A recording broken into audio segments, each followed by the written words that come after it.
Jadi COVID-19 itu dulu pas tahun 2020 itu masih droplet, ya kan? Jadi Ya, droplet betul. itu kalau misalnya kita ambil rambut, rambut kita itu ukurannya 60 sampai kurang lebih 100 mikron.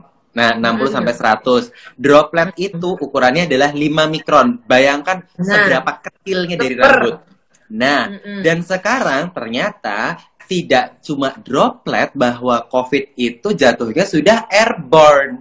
Airborne Nah, itu sudah lebih kecil dari 5 mikron, dan kelebihannya airborne itu apa? Si virus ini mampu muter-muter di udara nggak langsung jatuh karena dia saking kecilnya itu, jadi dia melayang-layang lebih lama.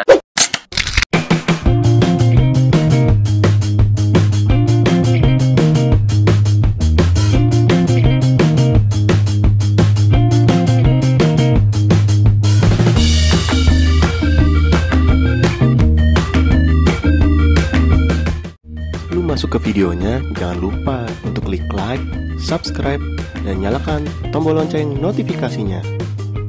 Yuk, kita lanjut videonya. halo semuanya, mudah-mudahan selalu sehat. Assalamualaikum warahmatullahi wabarakatuh ya ahi. Waalaikumsalam ya Uhti ya. Betul Ya sekali. gitulah. Oke lah, ya kita terlepas ya dari masalah hoax, dari masalah bagaimana mengatur negara ini. Aku yakin teman-teman yang ngedengerin Jubaidah kita hari ini, para Juliders, kalian, aku punya panggilan buat mereka Juliders gitu, kayaknya seru ya.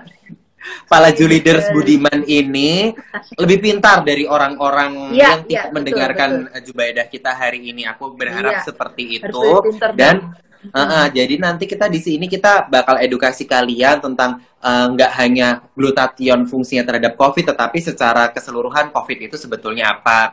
Nah, di sini aku bakal mulai dulu. Sebenarnya COVID-19 itu penularannya apa sih gitu ya. Jadi COVID-19 itu dulu pas tahun 2020 itu masih droplet, ya kan? Jadi Ya, droplet betul. itu kalau misalnya kita ambil rambut, rambut kita itu ukurannya 60 sampai kurang lebih 100 mikron. Nah, 60 sampai 100. Droplet itu ukurannya adalah 5 mikron. Bayangkan Nah, seberapa kecilnya dari rambut. super. Nah, dan sekarang ternyata tidak cuma droplet, bahwa COVID itu jatuhnya sudah airborne. Airborne Nah, itu sudah lebih kecil dari 5 mikron, dan kelebihannya airborne itu apa? Si virus ini mampu muter-muter di udara nggak langsung jatuh karena dia saking kecilnya itu, jadi dia melayang-layang lebih lama. Makanya itulah kenapa dari pemerintah, dari Badan Kesehatan dimanapun suruh pakai masker. Gunanya apa? Biar nggak terhirup itu si droplet maupun si airborne. Gitu ya, Bu? Bener nggak, Bu?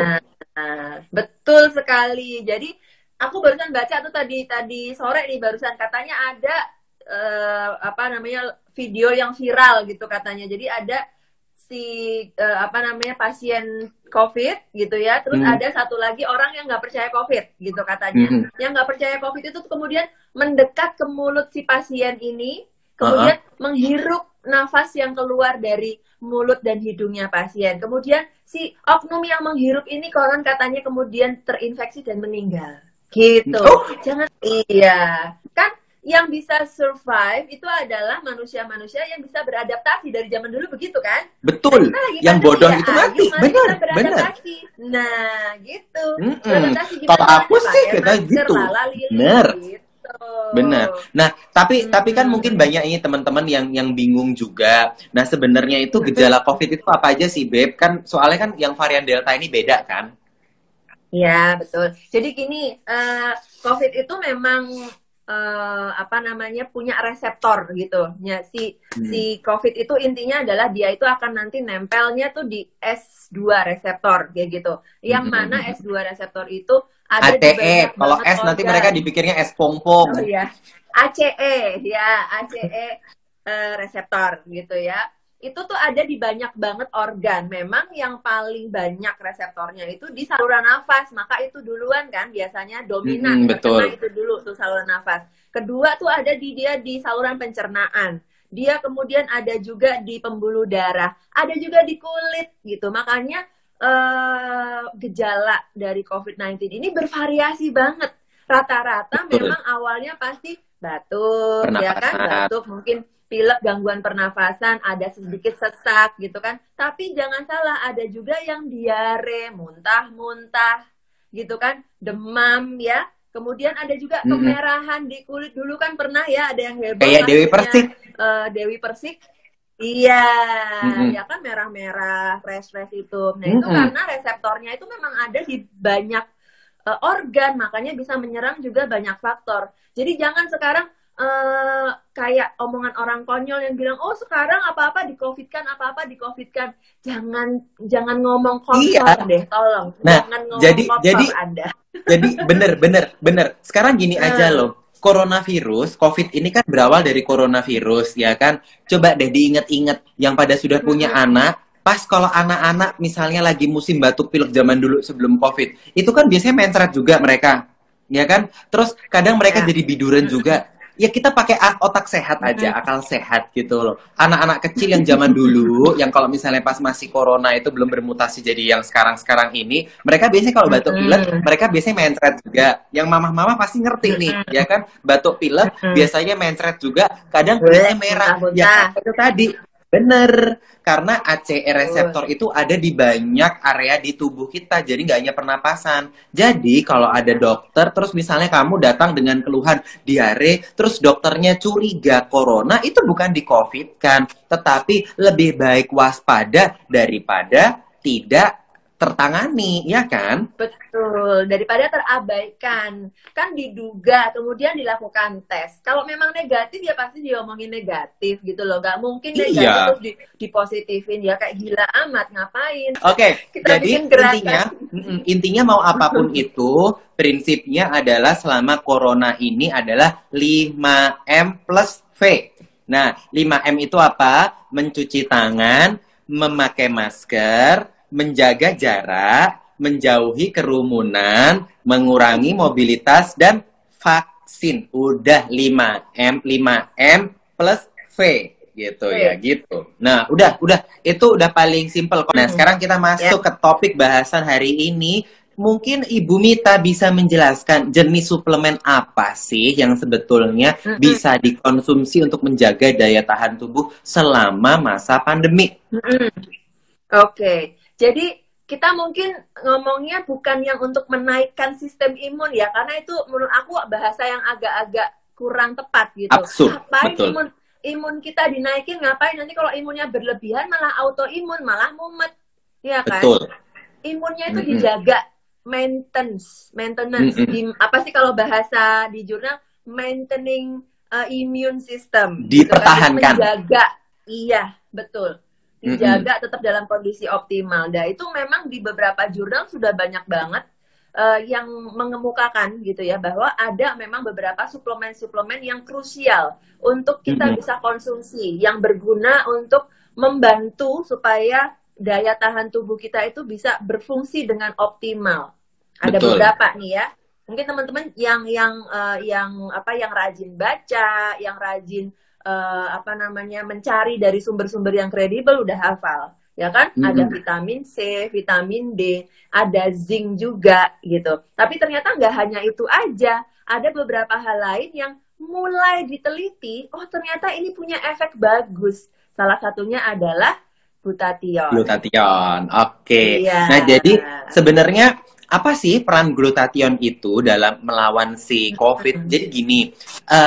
COVID itu kan penyakit apapun, tidak hanya COVID, itu akan menyebabkan tubuh itu masuk ke fase dalam tanda petik stres gitu loh. Jadi stres, tubuh kita stres, sel-sel kita stres, daya tahan tubuh kita juga stres karena kan ditekan, dia dipicu. Nah itu akan meningkatkan banyak sekali yang namanya oksidan di dalam tubuh kita gitu loh. Dan ini benar-benar sudah ada ini. Jadi penelitiannya baru banget ya.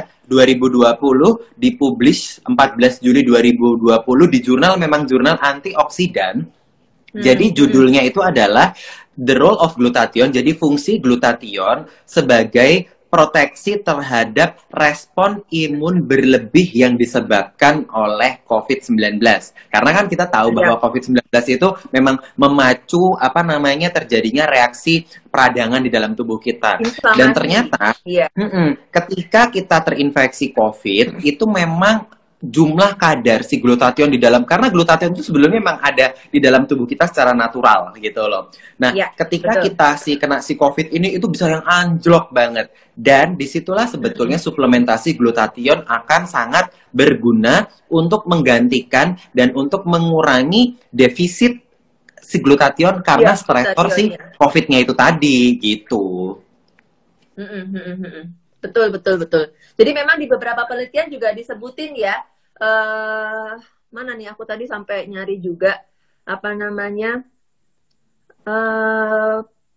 ada penelitian yang meneliti, jadi dikomparasi gitu pada pasien-pasien yang terinfeksi COVID-19 dan ternyata parah, itu dicek tuh apa kadar glutathione. Kadar glutathione dalam tubuh rendah betul daripada yang tidak terinfeksi atau mungkin yang terinfeksi ringan.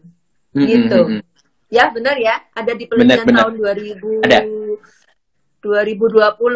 2020 benar. Nah, terus habis itu kan mungkin pertanyaannya teman-teman, oke deh kalau misalnya ternyata glutathione memiliki efek untuk sebetulnya apa namanya menggantikan glutathione yang hilang ketika kita terinfeksi si COVID itu. Nah, pertanyaannya kan karena glutathione ini masuknya suplemen, ya kan? Dan kalau suplemen itu permasalahannya nggak kayak obat. Kalau obat itu kan kayak ada dosis yang tepat gitu kan. Ya. Nah, Dokter Mita mungkin punya nggak apa namanya literatur atau jurnal tentang dosisnya harusnya berapa sih si glutathione ini yang bagus selama masa pandemi gitu loh untuk menjaga imunitas kita.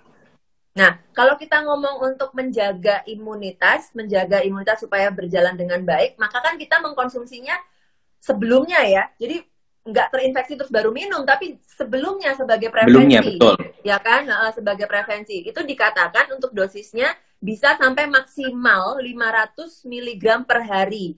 Itu untuk apa namanya prevensi ya. Jadi diminum ketika memang tidak dalam kondisi terinfeksi, itu bisa sampai 600 mg. Jadi mungkin teman-teman bisa minum misalnya, sediaan kan sekarang banyaknya 500 ya sehari satu lah kayak gitu udah oke. Tapi kalau misalnya sudah terinfeksi si COVID-19 ini bisa dinaikin sampai ke 1000 per hari gitu.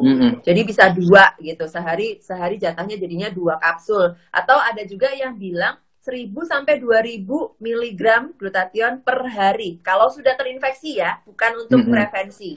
Kalau sudah terinfeksi itu bisa sampai maksimal 2000. Gitu. Dan sebetulnya nggak perlu khawatir juga, maksudnya kalau kita mengkonsumsi glutathione terlalu banyak. Yang pertama kenapa? Karena glutathione itu memang sebetulnya ada di dalam tubuh kita, dia sebagai salah satu antioksidan yang kuat. Jadi kalau misalnya apa namanya segitiga antioksidan paling atas itu kan memang superoksid dismutase atau SOD, di bawahnya tuh ada glutathione yang reduktase, di bawahnya lagi ada vitamin C dan lain-lain sebagainya ya kan. Karena kalau glutathione pasti udah tahu lah semuanya. Nah, menurut Dokter Mita, zinc sama vitamin C ketika dikombinasi sama glutathione itu gimana? Zinc sama vitamin C ketika dikombinasi sama glutathione akan akan meningkatkan efek kerja dari si glutathione ya, karena kan zinc sama vitamin C-nya juga terlibat dalam rangkaian metabolismenya itu kan, dalam enzim lalalali yang panjang itu kan dia terlibat.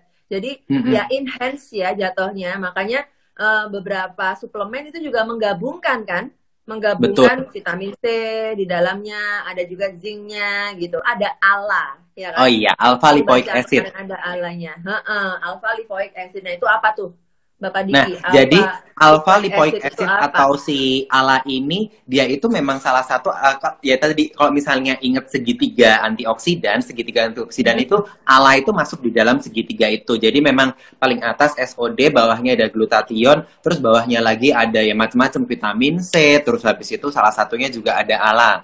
Nah, alpha lipoic acid ini jadi itu memang kalau misalnya udah dari zaman dulu sih sebetulnya dia dipakai banget itu misalnya pada terapi orang dengan HIV/AIDS, orang pada kanker stadium lanjut, terus jadi kalau misalnya pada orang yang dengan HIV/AIDS itu contohnya apa? Dia itu akan meningkatkan namanya sel T. Sel T ini yang akan membuat dia mampu melawan kalau misalnya ada infeksi. Nah, pertanyaannya adalah kalau misalnya orang sehat efeknya apa? Yang pertama adalah dia akan membantu proliferasi. Proliferasi itu apa? Jadi sel itu kan dia kan berkembang kayak membelah diri gitu loh. Nah, jadi proliferasi dari sel T ini akan sangat dibantu oleh si alanya itu tadi. Terus habis itu dia juga akan mengurangi yang namanya ekspresi dari ada satu sel namanya CD4 yang mana itu nanti akan meningkatkan yang CD8 sehingga infeksi dari luar itu akan tertangani banget gitu loh. Yep. Nah, makanya kenapa kita maksudnya daripada kita bingung-bingung milih antioksidan satu ya kita mending minum satu yang tapi yang udah ada semuanya. Karena menurut Mayo Clinic, jadi kalau yang nggak tahu Mayo Clinic apa, Mayo Clinic itu sudah dari tahun 1800 ada. Dia adalah lembaga non-profit yang banyak menyediakan tentang edukasi kesehatan. Nah, itu vitamin C untuk orang dewasa itu harian itu maksimal sebetulnya 2000 aja udah cukup banget gitu loh. 2000 gitu untuk orang yang sehat ya. Nah, jadi kalau misalnya ya nggak usah sampai terlalu berlebihan. Toh kan kita juga ada makanan lain yang kadang mengandung vitamin C juga. Jadi kalau misalnya memang mau sebagai menjaga kesehatan, kita bisa minum 1 kapsul. Kalau lebih bagus 2. Tapi kalau misalnya kita dalam fase penyembuhan, misalnya kita bisa 1 hari sampai 4 kapsul gitu. Betul.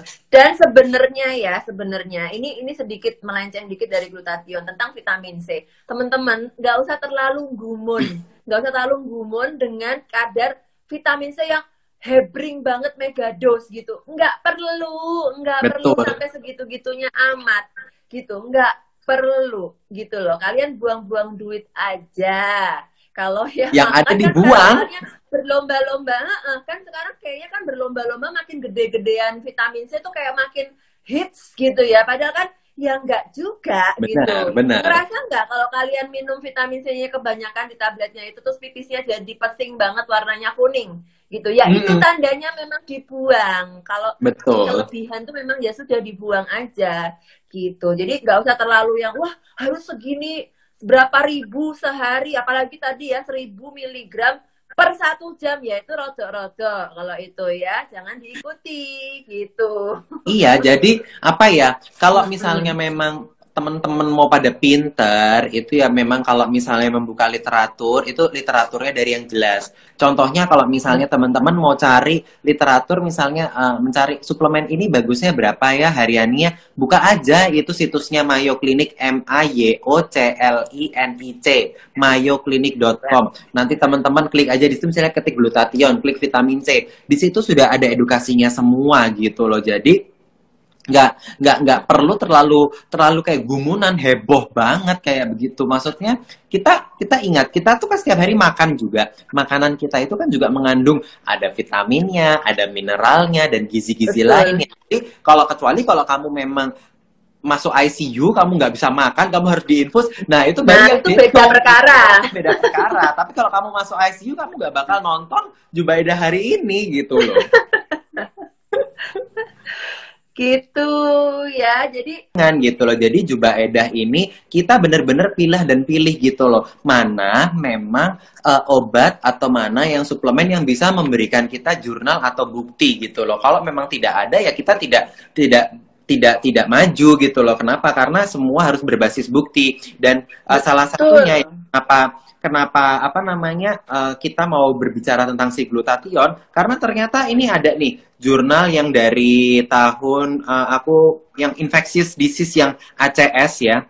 Jadi dia bilangnya gini, kekurangan glutathione di dalam tubuh itu bisa menjadikan salah satu pencetus si COVID ini memburuk dan kematian pada pasien-pasien COVID gitu loh. Jadi di jurnal ini memang dikatakan bahwa kan itu tadi aku bilang, makanya kenapa kita minum suplemen itu jangan nunggu sakit gitu loh. Iya, tetapi betul. Kita mulai dari sekarang alhamdulillah kita masih dikasih sehat ini ya saatnya kita minum glutathione itu. Kenapa? Untuk mempertahankan agar kadar glutathione di dalam tubuh kita tinggi. Kenapa? Karena menurut jurnal yang dipublis oleh infectious disease ini kematian dan komplikasi serius pada pasien-pasien COVID itu salah satunya kan banyak faktor.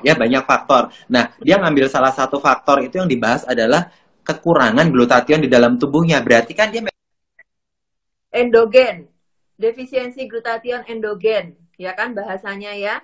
Jadi memang apa kadarnya itu memang kecil gitu.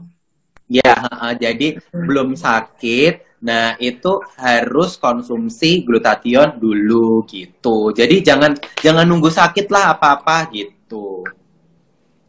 Betul sekali. Intinya mah gini ya, kita itu tadi sih beradaptasi ya kan. Manusia yang survive adalah manusia yang bisa beradaptasi ya kan. Yang ngerti kondisi gitu loh.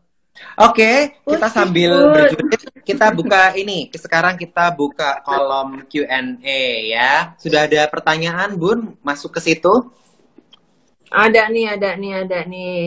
Oke, boleh. Nih, sebentar. Terus kalian Nah, ini ada pertanyaan nih. Dari kapan seharusnya kita minum glutathione? boleh saya jawab nggak? Oke, jadi begini, untuk ditulis ya Bu, nama penanyanya ini ya, Miss Wasti. Ya. Jadi begini, glutathione itu beberapa jurnal yang saya baca sebetulnya aman dikonsumsi oleh orang yang sudah usianya 12 tahun sebetulnya. Jadi tidak harus orang dewasa, jadi anak-anak pun usia 12 tahun itu juga sebetulnya nggak masalah. Terus kapan seharusnya diminum? Ya mulai dari sekarang. Jadi jangan nunggu sakit dulu, jangan nunggu kita tua dulu baru kita minum. Tapi kita minumlah selagi kita sehat. Jadi kita tuh kasarannya kayak punya tabungan dulu di dalam tubuh gitu. Betul, namanya juga menjaga ya, menjaga. Benar. Jadi sebelum sakit kita udah prepare, jangan sampai sakit gitu. Kalau udah sakit baru bergerak itu namanya ngobatin, udah terlanjur sakit gitu loh. Kita udah nggak mencegah lagi jatuhnya. Nah, gitu. Itu yang harus mulai dirubah orang Indonesia adalah preventif, bukan kuratif. Mencegah lebih baik daripada mengobati. Bukan dokternya jadi nggak laku, bukan. Tetapi kita juga senang kalau masyarakat itu sehat gitu loh. Iya, benar banget. Oke. Next, mungkin biar nggak bosen lah kita bicara COVID mulu. Nah, sekarang kita sedikit yang menyerempet antara si glutathione dengan akne gitu loh. Akne itu adalah suatu proses inflamasi juga, ya nggak Beb? Ya, jadi otomatis kan glutathione itu akan membantu. Dan kebetulan kan ada zincnya juga. Kalau zinc sama akne gimana Beb? Kenapa? Zinc dengan akne. Jadi zinc itu sudah banyak banget diteliti. Dia itu komplement, jadi bisa ditambahkan pada pengobatan akne standar karena dia itu bisa mengurangi reaksi peradangan yang pertama. Dia juga bisa membantu si kelenjar minyak itu supaya tidak hiperaktif gitu, supaya minyaknya tuh nggak banyak banget gojros gitu teman-teman. Makanya banyak dokter-dokter kulit yang kalau misalnya terapi akne ditambahin tuh ada suplemen tambahan, ada zincnya gitu, fungsinya itu gitu. Dan selain untuk akne, dia juga untuk tadi daya tahan tubuh. Jadi tidak masalah dikonsumsi mau jangka panjang, jangka pendek, nggak ada masalah banget karena selamanya juga no problem. Banyak. Yes. Nah ya ini agak-agak melenceng dikit tapi masih dalam topik corona nih ya. Buat yang terpapar corona, emang itu bisa ya dok? Nah, jadi gini, masih dalam tahap penyelidikan. Masih diteliti gitu, masih diteliti lebih lanjut, masih terlalu dini untuk bilang bahwa itu mempunyai efek yang bagus banget lah, ini ibaratnya kayak gitu. Memang sekarang digunakan di beberapa center-center perawatan COVID-19, tapi harus dalam pengawasan dokter gitu. Jadi jangan yang isoman-isoman minum ivermectin ngapain gitu loh. Jangan ya gitu, karena obat keras ya. Ingat teman-teman, kalau obat keras itu harus dalam pengawasan dokter. Jangan sembarangan gitu, jangan sembarangan minum gitu, jangan. Kecuali memang teman-teman udah konsul ya, mungkin sudah telemedicine gitu ya, sudah konsul. Sekarang kan bisa telemedicine yang merawat, ya kan, sekarang kan bisa telemedicine. Memang disarankan diresepin sama dokternya, ya boleh nggak apa-apa, tapi jangan memandai-mandai sendiri gitu loh. Jangan beli-beli sendiri nanti segala macam antibiotik, antivirus diminum kayak gitu-gitu, padahal kan nggak perlu gitu. Iya, malah ya. ketika sebetulnya tidak bergejala kan yang orang-orang sekarang kan itu kan lucu, kemarin aku lihat meme. Jadi sekarang itu yang keren bukan Superman, bukan Spiderman, bukan Batman, tetapi Isoman. Jadi Isoman. ketika jadi buat para pejuang Isoman gitu ya sebenarnya itu kan yang memang harus selalu, makanya kenapa kalau para pejuang isoman itu harus punya dua benda yang paling penting. Yang pertama termometer untuk mengukur suhu, yang kedua adalah oximeter untuk mengukur kadar oksigen. Nah, orang-orang isoman itu kan berarti kan sebetulnya itu tanpa gejala atau gejalanya sangat-sangat ringan. Sehingga sebetulnya kalau pas lagi isoman itu yang diperlukan ya sebetulnya murni hanya suplemen aja gitu loh. Suplemen itu alias obat ya, ini kan tadi misalnya glutathione, vitamin C, vitamin D, vitamin E, zinc, ALA, seperti itu. Jadi kita nggak perlu pakai antibiotik, kita nggak perlu antivirus karena memang nggak bergejala gitu. Betul. Iya, betul. Benar. Isoman kalau nggak bergejala cukup pokoknya ini ya, jaga daya tahan tubuh, ya kan? Konsumsi suplemen, makan yang. Next question, Bu. Masih kita ada 10 menitan. Oke, ya, kita lanjut. Ini ada nanya, apakah glutathione konsumsi jangka panjang walaupun tidak ada keluhan, hanya untuk pencegahan? Aman sekali. Bahkan itu tadi ya benar. Oke. Next question, Bu, cari lagi. Ada yang nih ya. Jadi ibunya, mana tadi kok belum muncul. Nah, ibu saya pasca kemo dan sinar, kulitnya menggelap ya, ini hitam mungkin menggelap ya, efek ya kan ada ya efek kemo, efek radioterapi. Jadi kulitnya gelap. Ketika minum kalau minum glutathione apakah bisa mengembalikan ke tone kulit asli? Coba. Oke, tak jawab ya ini. Sebetulnya pertama kali glutathione itu mulai banyak dipakai di dunia itu, malah pertama itu adalah untuk pengobatan pasien-pasien kemoterapi, dan kedua pasien infertil atau susah punya keturunan. Jadi kalau jawaban buat Mbak Nika Luki, pasca kemo itu bisa dipakai. Ya memang sebelum orang pada heboh glutathione itu buat kulit putih lah, apalah untuk COVID segala macam. Pertama kali dipakainya itu malah untuk pasien kemoterapi sama pasien-pasien infertil. Jadi subur, jadi tidak encer, jadi cepet tekdung gitu. Tekdung, betul. Benar sekali, jadi jawabannya bisa banget, boleh banget dikonsumsi, tidak masalah. Oke, kita tinggal berapa menit lagi, ini tidak terasa ya kejulitan. Sekitar 5 menit. Mungkin satu pertanyaan lagi terus kita take home message kali ya. Benar. Oke, Beb. Masuk take home message nih, tinggal 5 menit, takutnya nanti tiba-tiba mati IG-nya. Oke, jadi yang pertama di masa pandemi ini teman-teman harus bisa benar-benar jaga kesehatan. Ya, jaga kesehatan itu menyeluruh gitu loh. Ya, lifestyle-nya sehat, pola makannya sehat, jam tidurnya ya teman-teman. Kalau nggak penting-penting amat, nggak usah begadang gitu ya.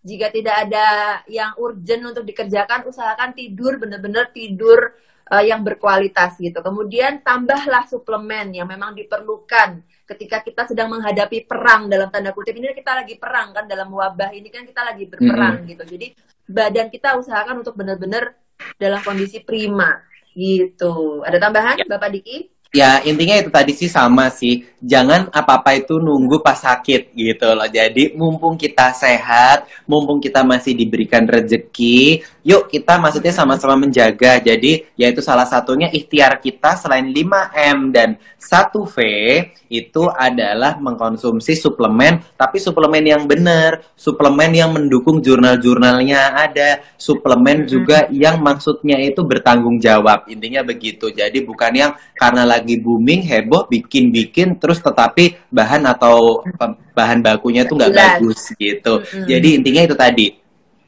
preventif lebih baik daripada kuratif, menjaga lebih baik daripada mengobati. Gitu. Oke. Thank you, Dokter Mita. Terima kasih, Dokter Diki. Terima kasih semuanya yang sudah bergabung. Iya, terima kasih. Sekali lagi jaga kondisi, jaga kesehatan, ya. Jaga kewarasan. Jaga kewarasan. Kita masih perang, teman-teman. Jadi waraskan diri, sehatkan badannya juga, gitu. Jangan terpengaruh hoax kanan kiri. Kita pokoknya lempeng ya. Oke, semuanya. Thank you ya. Oke, Terima bye-bye. kasih semuanya. Sampai ketemu lagi. See you. Sehat-sehat. Jaga kesehatan. Stay safe. Bye-bye. Ya.